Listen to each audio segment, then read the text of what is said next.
अस्सलाम वालेकुम नाज़रीन, हमजा शहबाज को अपने हलके में अवाम में निकलते ही आखिरकार मुश्किल का सामना करना पड़ गया। आज एक शहरी ने उन्हें जूता दे मारा। इस पर इमरान रियाज खान का मौक़िफ़ भी सामने आ गया। आइए पहले उनकी गुफ्तगू सुनते हैं, फिर इस पर बात करते हैं। अवाम को उनका जो हक़ राय दही है वो नहीं दिया जा रहा, या अवाम अपने एग्रेशन या अपने गुस्से का इजहार कर रहे हैं। देखिए, ये दो तरफ की चीज़ें हैं, लेकिन फिर भी पहले तो इसकी मजम्मत होनी चाहिए। जूता नहीं मारना चाहिए और अटैक नहीं करना चाहिए फिजिकल। कानून को हाथ में नहीं लेना चाहिए। कानून को हाथ में नहीं लेना चाहिए। आपके पास से जवाब देने के लिए दो तरीके हैं। एक, आप पुरअमन प्रोटेस्ट कर सकते हैं, वो आपका कॉन्स्टिट्यूशनल राइट है। दूसरा, मैं जस्टिफाई नहीं करूंगा इसको कभी भी, दूसरा आप एक वोट की पर्ची के जरिए से वो कर सकते हैं जो कोई भी नहीं कर सकता। आपके पास वो ताकत है और वो सोर्स आपके पास मौजूद है जिसको आप इस्तेमाल कर सकते हैं। अब ये हो क्यों रहा है, इसकी रीजन में जाए तो इसके साइकोलॉजिकल रीजंस भी हैं। वो रीजन ये है कि लोग फंस गए हैं, उन्हें बाहर निकलने की और एक्सप्रेस करने की इजाजत नहीं है। यानी एक पॉलिटिकल पार्टी जो पाकिस्तान में इस वक्त किसी सूबे में 90%, किसी में 80%, किसी में 70%, यानी पाकिस्तान में ओवरऑल वो 3/4 पे खड़ी हुई है। 75% वो पाकिस्तान में अकेली पॉलिटिकल पार्टी है। हो सकता है इससे ज्यादा हो। हमने तो जहां भी सर्वे करवाए हमें तो अजीबोगरीब रिजल्ट आ रहे हैं। तो एक इतनी मकबूल पॉलिटिकल पार्टी को जब बिल्कुल दीवार के साथ लगा देंगे और उनको इजहार राय की आजादी नहीं होगी, या वो इलेक्शन को बिल्कुल करीब पाते हुए भी अपनी पॉलिटिकल एक्टिविटीज को करने में नाकाम होंगे, तो लोगों के अंदर जो एग्रेशन है वो किसी एक सूरत में बाहर आएगी। मैं उसको जस्टिफाई फिर नहीं कर रहा, लेकिन मैं आपको ये कह रहा हूं कि इसका रीजन क्या हो सकता है। इसका रीजन वो फ्रस्ट्रेशन है जिससे लोग गुजर रहे हैं इस वक्त, कि हमें तो निकलने नहीं देते, हमें अपनी पार्टी का झंडा नहीं उठाने देते, हमें कोई बैनर पोस्टर नहीं लगाने देते। कोई बंदा खड़ा होकर देख रहा है, वहां पे बैनर लगा हुआ है, तो उसको पूछते हैं तो पीटीआई का है, वो कहता है हाँ जी मैं हूं, तो उठा के ले जाते हैं उसको। थाने जाके पीछे से कोई बंदा आगे बताता है ये नून लीग का, उसको इज्जत के साथ वापस छोड़ जाते हैं। तो ये जो सूरत हाल है ये लोगों के अंदर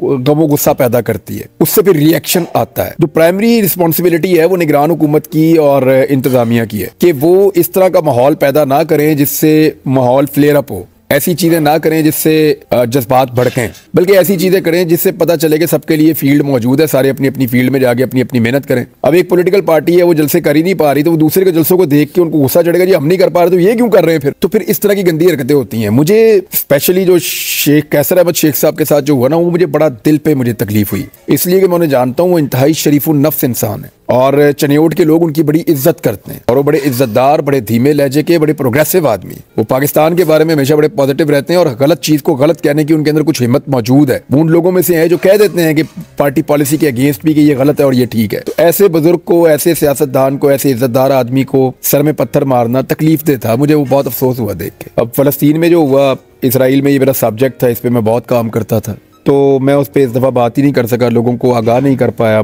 लोगों को इकट्ठा नहीं कर पाया, उनको इन्फॉर्मेशन प्रॉपर तरीके से मैं नहीं दे पाया। एक मेरी ऑडियंस थी, उनका एक राइट था कि उनको वो सारी चीज़ें अपडेट की जाती, वो मैं नहीं कर पाया, उसका मुझे अफसोस रहेगा। और भी काफ़ी चीज़ें हैं जिनका अफसोस रहेगा। ओवरऑल अफसोस ही है ना यार। देखें, कोई ऐसे कोई अपनों को मारता है। देखें जी, अगर इलेक्शन होते हैं ना तो फिर तो इमरान खान की हुकूमत बन जाएगी इस मुल्क में, अगर तो इलेक्शन होते हैं। और अगर जबर एक्शन जारी रहता है तो फिर भी पीडीएम का एक मतंजन तो बन जाएगा, एक ऐसा मतंजन जिसके अंदर सारे मसाले होंगे। फिर 13 जमातें, हो सकता है 14वीं भी शामिल हो जाए, बीच में 15वीं भी हो जाए, तो वो एक मतंजन तो बन जाएगा उस सूरत में कि जबर एक्शन हो।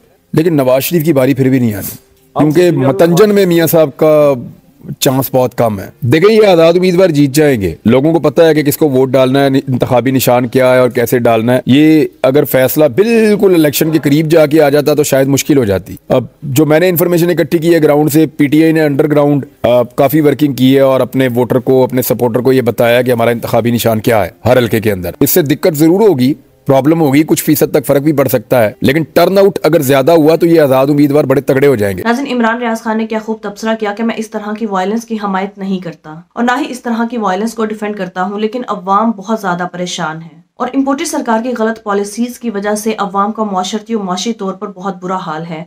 अवाम इस वक्त 2 वक्त की रोटी के लिए भी तंग है। एक तरफ अवाम को अपने खाने पीने की रोटी की पड़ी हुई है और दूसरी तरफ अवाम अगर अपनी मर्जी से किसी पार्टी को वोट देना चाहती है या किसी को सपोर्ट करना चाहती है तो अवाम को उसका भी हक नहीं दिया जा रहा। नाज़रीन, इमरान रियाज खान के मुताबिक अवाम में गिज़ो गज़ब और गुस्सा इसलिए है क्योंकि अवाम इस वक्त डिप्रेस हो चुकी है और अवाम में जो फ्रस्ट्रेशन दबी हुई है वो किसी न किसी तरह से उसे बाहर निकालने की कोशिश कर रहे हैं। जब अवाम को इतना नुक्कर में लगाया जाए कि पाकिस्तान की 80% अवाम एक तरफ है जो पीटीआई को सपोर्ट करती है, लेकिन पीटीआई का झंडा लगाने की या पीटीआई का नाम लेने की भी उन्हें इजाजत नहीं, फिर इस तरह के रद्देअमल सामने आना बिल्कुल नॉर्मल है, क्योंकि इंसान जब मायूसी के आलम में होता है तो फिर वो अपनी फ्रस्ट्रेशन और डिप्रेशन को इसी तरह किसी न किसी बहाने से निकालने की कोशिश करता है। क्योंकि गुस्सा निकालने के दो ही तरीके हैं। एक तरीका तो ये है कि अवाम को अपनी मनमर्जी के मुताबिक लीडर मुंतखब करने की इजाजत दी जाए और जिस पार्टी को वो सपोर्ट करते हैं उसके लिए वो कैंपेन भी चलाएं और अपनी मर्जी के मुताबिक जिसको चाहे वोट दें और अवाम को कोई भी रोक टोक ना हो। और दूसरा तरीका वायलेंस का है, लेकिन वायलेंस से हमेशा इज्तनाब ही करना चाहिए। नाज़रीन, चाहे नून लीग की करतूतें जूते खाने वाली ही हैं, लेकिन जो लोग पीटीआई को सपोर्ट करते हैं वो ये बखूबी समझते हैं कि इमरान खान ने कभी भी ऐसे कामों की तलकीन नहीं की। चूंकि हालात बहुत मुश्किल है, लेकिन अवाम को अपना हक इस्तेमाल करना चाहिए और पीटीआई के उम्मीदवारों को वोट दें ताकि पीटीआई हुकूमत में आने के बाद अवाम के दुखों का मदावा कर सके। और इंशाल्लाह जब पीटीआई हुकूमत में आएगी तो पाकिस्तान के हालात भी बेहतर हो जाएंगे। नाज़रीन, आपकी इस बारे में क्या राय है कमेंट में जरूर बताइएगा। अगली वीडियो में मिलते हैं, तब तक के लिए अल्लाह हाफिज।